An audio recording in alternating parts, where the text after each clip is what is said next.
फंसा है। परमेश्वर पाप की सजा देता है। रोमी 14:11 के अनुसार धर्मशास्त्र में परमेश्वर बताता है कि मैं परमेश्वर हूँ और हर एक घुटना मेरे आगे झुकेगा और हर एक जीभ मुझे अंगीकार करेगी।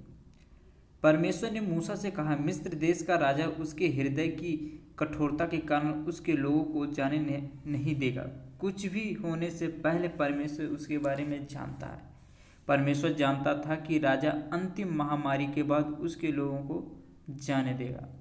निर्गमन 11:1 और 4:7। फिर यहोवा ने मूसा से कहा, एक और विपत्ति मैं फिरौन और मिस्र देश पर डालता हूँ, उसके पश्चात वह तुम लोगों को वहाँ से जाने देगा और जब वह जाने देगा तब तुम सबों को निश्चय निकाल देगा। फिर मूसा ने कहा, यहोवा इस प्रकार कहता, आधी रात के लगभग मैं मिस्र देश के बीच में होकर चलूँगा। तब मिस्र में सिंहासन पर विराजने वाले फिरौन से लेकर चक्की पीसने वाली दासी तक के पहलौठे वरन पशुओं तक के सब पहलौठे मर जाएंगे और सारे मिस्र देश में बड़ा हाहाकार मचेगा, यहाँ तक कि उसके समान न तो कभी हुआ और न होगा। पर इस्राएलियों के विरुद्ध क्या मनुष्य क्या पशु किसी पर कोई कुत्ता भी न भौंकेगा, जिससे तुम जान लोगे कि मिस्रियों और इस्राएलियों में मैं यहोवा अंतर करता हूँ। परमेश्वर ने राजा को पहले ही से होने वाली घटना के बारे में बता दिया था। राजा जानता था सब कुछ परमेश्वर के नियंत्रण में। परमेश्वर ने अपनी वाचा को याद रखा और समय आ गया था कि वह अपने लोगों को कनान देश ले जाकर अपनी वाचा को पूरा करे। इस्राएली पापी और मृत्यु के योग्य थे, लेकिन अपनी अत्यधिक करुणा के अनुसार परमेश्वर ने मूसा को बताया कि कैसे इस्राएलियों को बचाया जाए। निर्गमन 12:1-7। फिर यहोवा ने मिस्र देश में मूसा और हारून से कहा, यह महीना तुम लोगों के लिए आरंभ का ठहरे, अर्थात तो वर्ष का पहला महीना यही ठहरे। इस्राएल की सारी मंडली से इस प्रकार कहो, इसी महीने के 10वें दिन को तुम अपने अपने पितरों के घराने के अनुसार घराने के पीछे एक एक मेमना ले रखो, और यदि किसी के घराने में एक मेमने के खाने के लिए मनुष्य कम हो तो वह अपने सबसे निकट रहने वाले पड़ोसी के साथ प्राणियों की गिनती के अनुसार एक मेमना ले रखे, और तुम हर एक के खाने के अनुसार मेमने का हिसाब करना। तुम्हारा मेमना निर्दोष और 1 वर्ष का नर हो, और उसे चाहे भेड़ों में से लेना चाहे बकरियों में से, और इस महीने के 14वें दिन तक उसे रख छोड़ना। और उस दिन गुधिल के समय इस्राएल की सारी मंडली के लोग उसे बलि करें। तब वे उसके लहू में से कुछ लेकर जिन घरों में मेमने को खाएंगे उनके द्वार के दोनों अलंगों और चौखटों के सिरे पर लगाएं। प्रत्येक व्यक्ति को अपने परिवार के लिए एक निर्दोष मेमने को चुनना था। यह परमेश्वर की पवित्रता को दर्शाता है। परमेश्वर जो भी कहता है और करता वह पूर्ण है। उनके मेमने को मारकर उसका रक्त एक बर्तन में रखना जरूरी है। यह उन्हें याद दिलाता है कि पाप की सजा मृत्यु है, जैसा कि इसहाक के स्थान पर मेढ़ा मारा गया था और इसलिए मेमने को पहलौठे के स्थान पर मारा गया। उसके बाद में उन्हें मेमने के रक्त को दरवाजे के ऊपर लगाना था। यही मेमने का रक्त था जो उनके पहलौठे को परमेश्वर के न्याय से बचाएगा।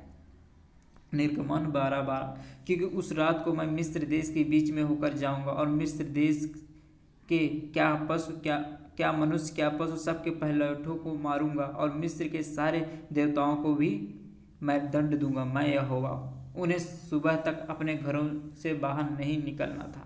निर्गमन 12:46। उसका खाना एक ही घर में हो, अर्थात तुम उसके मांस में से कुछ घर से बाहर न ले जाना, और बलिपशु की कोई हड्डी न तोड़ना। उन्हें किसी भी मेमने की हड्डी को नहीं तोड़ने दी। परमेश्वर लोगों को उनके तरीकों से नहीं बचाएगा। उन्हें जैसा परमेश्वर ने निर्देश दिया था वैसा ही करना था। निर्गमन 12:12-14 और 28।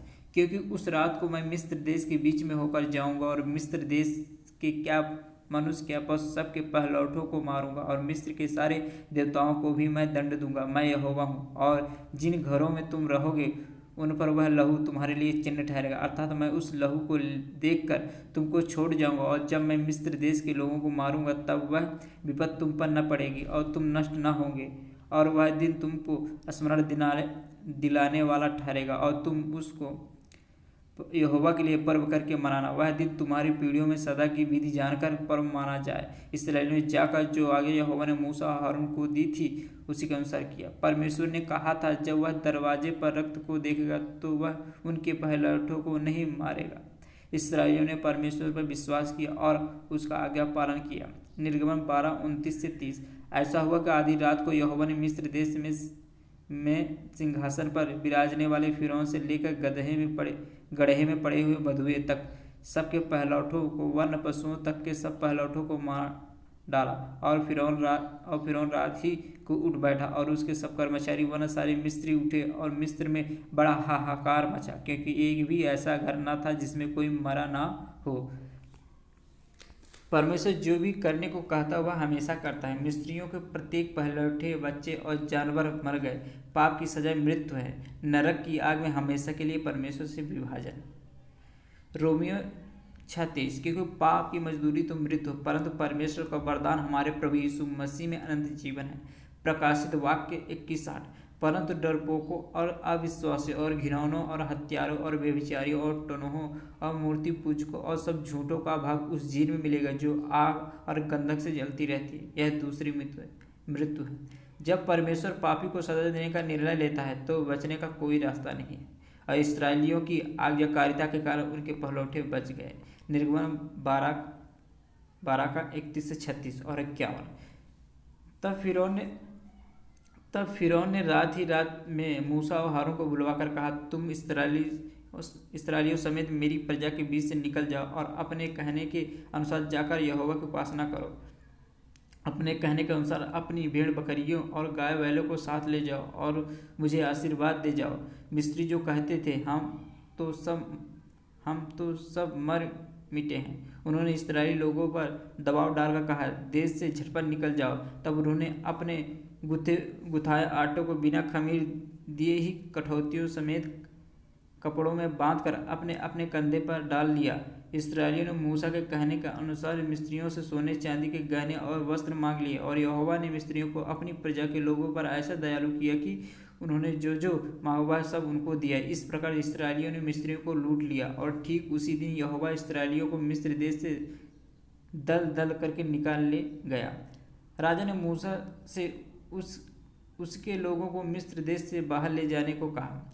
जैसा परमेश्वर ने अपने लोगों को छुटकारा दिलाने को कहा था उसने किया।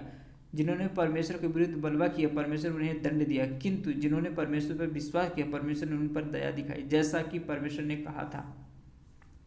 निर्गमन 3:21-22। तब मैं मिस्रियों से अपनी इस प्रजा पर अनुग्रह करवाऊंगा, और जब तुम निकलोगे तब छूछे हाथ न निकलोगे, वरन तुम्हारी एक एक स्त्री अपनी अपनी पड़ोसिन और उनके घर में रहने वाली से सोने चांदी के गहने और वस्त्र मांग लेंगी, और तुम उन्हें अपने बेटों और बेटियों को पहनाना। इस प्रकार तुम मिस्रियों को लूटोगे। इसराइलियों ने मिस्रियों को लूट लिया। परमेश्वर ने जो भी कुछ करने को कहा उसके प्रति हम निश्चित हो सकते हैं, वह जरूर करेगा। इसराइलियों को परमेश्वर की सजा से बचाने का रास्ता बताया गया था। हमें परमेश्वर के वचन सीखने में सावधान रहना चाहिए और वचन का पालन करना चाहिए। आमीन, हालेलुया।